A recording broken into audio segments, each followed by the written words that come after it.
नमस्कार, capital TV का खास शो राहुल का अग्निपथ देख रहे हैं आप। मैं हूं आपके साथ पूजा। राहुल गांधी अपने अग्निपथ पर चलते हुए आज रायपुर पहुंचे हैं। दरअसल रायपुर में कांग्रेस का राष्ट्रीय अधिवेशन हो रहा है। देश भर से कांग्रेस नेता शामिल हुए हैं। सोनिया गांधी भी रायपुर पहुंच गई हैं, पर स्टीयरिंग कमेटी की बैठक में एक बड़ा फैसला लिया गया। कांग्रेस के महाअधिवेशन के पहले दिन कांग्रेस पार्टी ने अहम फैसला ले लिया, जिसके तहत ये तय किया गया है कि कांग्रेस कार्य समिति यानी सीडब्ल्यूसी के लिए चुनाव नहीं कराया जाएगा और अध्यक्ष ही समिति के सदस्यों को मनोनीत कर सकते हैं। तो ये बड़ा फैसला कांग्रेस पार्टी की तरफ से आखिर क्यों लिया गया, आज इसी पे चर्चा करेंगे। बातचीत के लिए मेरे साथ स्टूडियो में मौजूद हैं कैपिटल टीवी के एग्जीक्यूटिव एडिटर राजीव जी। राजीव जी, बहुत बहुत स्वागत है आपका। धन्यवाद। कांग्रेस का आज महाअधिवेशन आज से शुरू हो गया, लेकिन ये सीडब्ल्यूसी का चुनाव नहीं कराना, ये फैसला आखिर क्यों लिया गया? देखिए, ये फैसला इसलिए लिया गया कि कांग्रेस के इन नेताओं को भरोसा नहीं है कि सीडब्ल्यूसी का अगर चुनाव होता है तो इनके लोग जीत कर आएंगे, क्योंकि इन्होंने पहले ही ये तय कर रखा था कि अगर सीडब्ल्यूसी का चुनाव होगा तो फिर बवाल होना तय है। फिर जो अधिवेशन में बड़ी बड़ी बातें करने का मौका राहुल गांधी, सोनिया गांधी, प्रियंका गांधी, मल्लिकार्जुन खड़गे, ये सब लोगों को जो मिलने वाला है वो बड़ी बड़ी बातें नहीं होगी, सिर्फ सवाल होंगे। और इसलिए इसके बाद भी जब आगे कुछ फैसला लेना होगा तो उस समय भी सीडब्ल्यूसी में वो लोग भी होंगे जो सोनिया गांधी, राहुल गांधी के विरोधी हैं। इसीलिए कहा गया कि स्टीयरिंग कमेटी है जो इसके ऊपर फैसला लेगी। अब स्टीयरिंग कमेटी में सोनिया गांधी भी हैं, राहुल गांधी भी हैं, प्रियंका गांधी भी हैं। इन लोगों ने उस मीटिंग में भाग क्यों नहीं लिया? पहले ही छोड़कर भाग क्यों गए मीटिंग को? मीटिंग में जाना चाहिए था, बताना चाहिए था, अपनी बात रखनी चाहिए थी। क्योंकि राहुल गांधी तो इतने दिनों से बोल रहे हैं कि जैसे कांग्रेस अध्यक्ष पद का चुनाव हुआ, यानी चुनाव हुआ नहीं, चुनाव का दिखावा किया गया, वैसे भी चुनाव होना होता तो सीडब्ल्यूसी का भी वैसे ही चुनाव हो।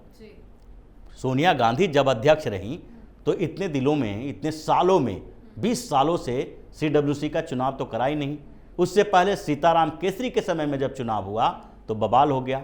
उससे पहले भी नरसिम्हा राव के समय में जब चुनाव हुआ तो उस समय भी राव साहब को लगा कि मेरे तो फेवर में सब है ही नहीं। तो ऐसे में उन्होंने क्या बहाना किया कि इसमें जो पार्टिसिपेशन है वो युवाओं का नहीं है, SC ST का नहीं है, वुमेन का नहीं है, इसलिए पूरे सीडब्ल्यूसी को भंग कर दिया गया नरसिम्हा राव के समय में। उसके बाद केसरी के समय में हुआ। जब सोनिया गांधी ने अध्यक्ष पद का संभाला तो उसके बाद पिछले 20 सालों से सीडब्ल्यूसी अपॉइंटेड होते थे। वहां जिनका मन हुआ अध्यक्ष ने उनको रख लिया सीडब्ल्यूसी में।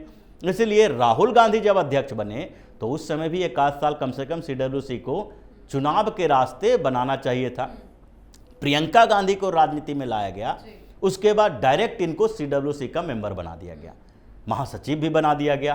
तो ये तो दिखावे के लिए है, जितनी कमेटियां समितियां हैं वो दिखावे के लिए है और राहुल गांधी ये समझते हैं। इसलिए बाहर में भी इंटरनल डेमोक्रेसी की बात करते हैं, क्योंकि इनके ऊपर सवाल क्या उठता है कि कांग्रेस जो है ये सोनिया, राहुल, प्रियंका यानी नेहरू खानदान का प्राइवेट प्रॉपर्टी है, प्राइवेट लिमिटेड कंपनी है।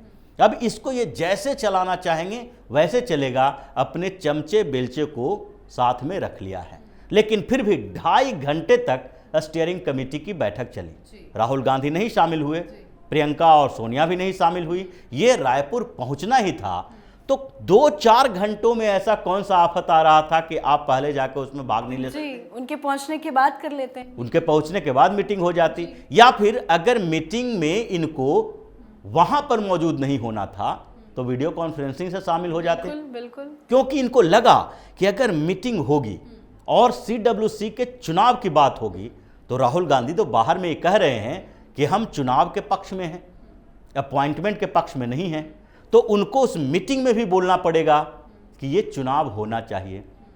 अब राहुल गांधी अगर मीटिंग में बोले कि सीडब्ल्यूसी का चुनाव होना चाहिए तो इनके चमचों के लिए समस्या हो जाएगी, क्योंकि स्टीयरिंग कमेटी जो बनी थी 47 मेंबर हैं उसमें, जिसमें ये कह रहे हैं कि 44 लोगों ने भाग लिया, 3 लोग तो ये लोग नहीं गए।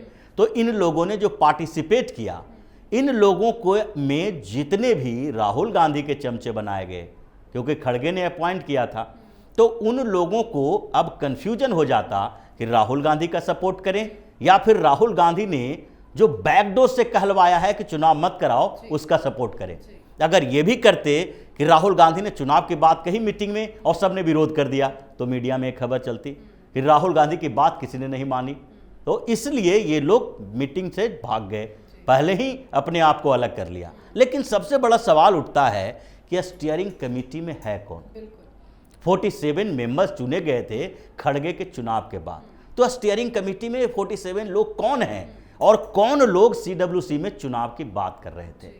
यहीं से सवाल उठता है कि अगले कुछ महीनों में कांग्रेस में क्या होने वाला है, कितना बड़ा बवाल होने वाला है। क्योंकि 47 मेंबर को अगर देखते हैं तो सारे के सारे मेंबर जो हैं वो खड़गे, राहुल गांधी, सोनिया गांधी, प्रियंका गांधी के करीबियों का है। अगर महाराष्ट्र में स्टीयरिंग कमेटी के मेंबर चुना जाएगा कि वहां से एक दो नेता होना चाहिए, तो मुकुल वासनिक को सिर्फ चुना जाएगा। मुकुल वासनिक क्योंकि G23 में थे और पिछले कुछ समय से वो बैकफुट पर आते दिखे तो सोनिया गांधी के कैंप में शामिल हो गए, इसलिए उनको रखा गया। पृथ्वीराज चौहान को नहीं रखा गया, अशोक चौहान को नहीं रखा गया, मिलिंद देवड़ा को नहीं रखा गया। इन तीनों बड़े नेताओं को अगर एक भी इसमें से शामिल नहीं होते हैं स्टीयरिंग कमेटी में, सीडब्ल्यूसी में इनके लिए रास्ता कैसे होगा? पंजाब में अंबिका सोनी होंगी, मनीष तिवारी नहीं होंगे। इतने बड़े कांग्रेस के नेता हैं, मनीष तिवारी को नहीं रखा गया। मध्य प्रदेश में दिग्विजय सिंह होंगे, लेकिन विवेक टनका नहीं होंगे क्योंकि समय समय पर उन्होंने कुछ आवाजें उठा ली है। तो इन लोगों ने ही बात कही थी। विवेक टनका ने कहा था, मनीष तिवारी ने कहा था, मिलिंद देवड़ा ने कहा था, पृथ्वीराज चौहान ने कहा था कि सीडब्ल्यूसी के चुनाव होना चाहिए। और चुनाव में भी ऐसे भी बहुमत तो होना नहीं था, क्योंकि सीडब्ल्यूसी जो 23 लोग हैं उसमें, जिसको अब 27 करने की बात हो रही है, वो 23 लोग अगर हैं तो उसका अपॉइंटमेंट कैसे होता है और चुनाव कितने का होता है? ये तो बड़ा सिंपल सा आपके संविधान में लिखा हुआ है कि अध्यक्ष होंगे जो पार्टी के, वो होंगे सीडब्ल्यूसी के मेंबर।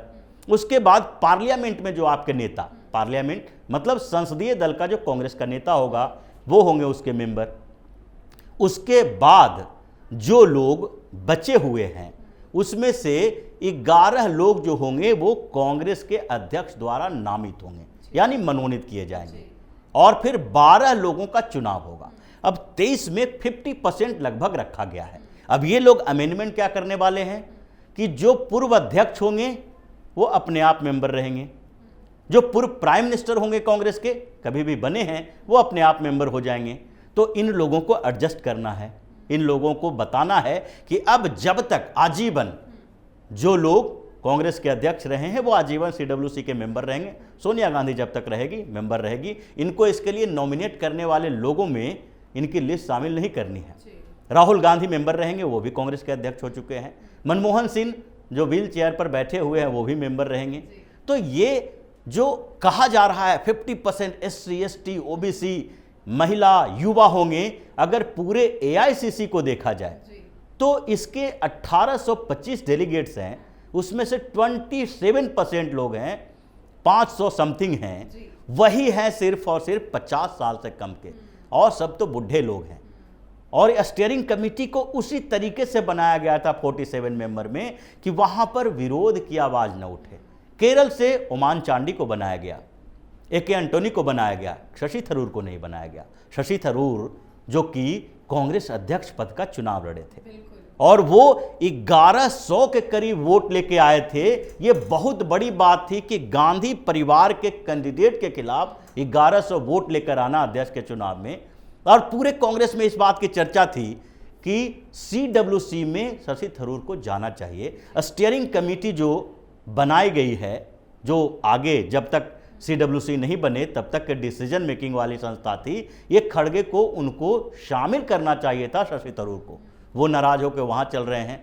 ओमान चांडी जिनको बनाया गया है, स्टीयरिंग कमेटी में लाया गया है, इतने बुजुर्ग आदमी हैं, अब वो राजनीति करने की स्थिति में है नहीं, लेकिन फिर भी ओमान चांडी अभी शशि थरूर के साथ खड़े हैं, केरल में शशि थरूर का सपोर्ट कर रहे हैं। दूसरी तरफ AK एंटनी इसमें शामिल हैं, लेकिन AK एंटनी का बेटा अनिल एंटनी कहाँ गया? छोड़ने की स्थिति में है। तो अभी बड़ा विद्रोह होने वाला है कांग्रेस के अंदर। कांग्रेस अब बचने वाली नहीं है। मनीष तिवारी इंतजार कर रहे हैं, अशोक चौहान, पृथ्वीराज चौहान, मिलिंद देवड़ा इंतजार कर रहे हैं, क्योंकि पहले ही बाला साहब थोराट ने दिखा दिया है कि महाराष्ट्र में कांग्रेस को अब बर्बाद करके रख देंगे। कल राहुल गांधी अपना संबोधन भी देंगे, फिर से कुछ उटपटांग हरकत ना कर दें। देखिए, राहुल गांधी तो वही लिखी घिसी पिटी बातें बोलेंगे उस अधिवेशन में, क्योंकि जब राहुल गांधी अधिवेशन में बोलते हैं, चाहे उदयपुर चिंतन शिविर में इन्होंने बात की थी, तो कांग्रेस के नेता पीछे बैठे या तो मोबाइल देखते रहते हैं या मुस्कुराते रहते हैं। उनको और देखना नहीं होता है, सुनना नहीं होता है, क्योंकि उनको पता है कि ये कुछ भी बोलेंगे वो इम्प्लीमेंट करने के लायक नहीं होगा, इनकी बातें सुनने के लायक नहीं है। तो अब राहुल गांधी को तो खुद सोचना चाहिए कि जब अपने नेता उनके भाषण को सुन नहीं पाते तो जनता क्या सुनेगी, जनता क्या मानेगी।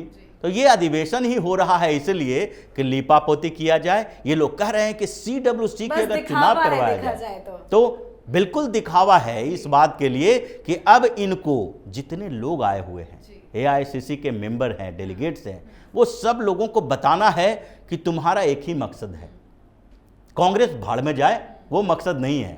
तुम्हारा एक ही मकसद है, राहुल गांधी के साथ किसी भी तरीके से खड़े रहो। राहुल गांधी कहें तो खड़ा हो जाओ, राहुल गांधी कहें तो बैठ जाओ। और कांग्रेस तो धीरे धीरे चलती ही रहेगी, लेकिन राहुल गांधी को बचाए रखना है। अगले जितने साल बाद भी पीएम मोदी के बाद कोई उनका उत्तराधिकारी हो, कोई उनका उत्तराधिकारी हो, तो जब भी 25, 20, 30 साल के बाद अगर कांग्रेस का नंबर भी आया तो एक बार राहुल गांधी को उस सूची में नाम जाना चाहिए कि प्रधानमंत्री वो बन सके। जी, चलिए देखना होगा कि अधिवेशन में क्या नया बवाल होता है। बहुत बहुत धन्यवाद समझाने के लिए। तो छत्तीसगढ़ की राजधानी रायपुर के नवा रायपुर में कांग्रेस का राष्ट्रीय अधिवेशन हो रहा है। अधिवेशन में आज राहुल गांधी, सोनिया गांधी शामिल हुए, जोरदार स्वागत भी हुआ।